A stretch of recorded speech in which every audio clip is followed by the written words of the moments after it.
कोई एरस नहीं था खुल रहा है इसका वो ऐप कर दे वो इनकी अपनी है ना डी लाइव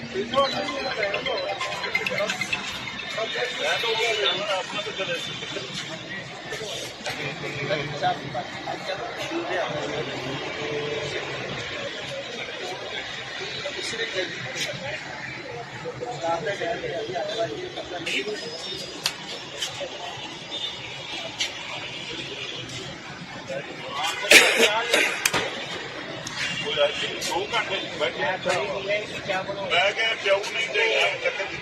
अच्छा अच्छा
नानू लाइट पे तेरी काम कर रहे थे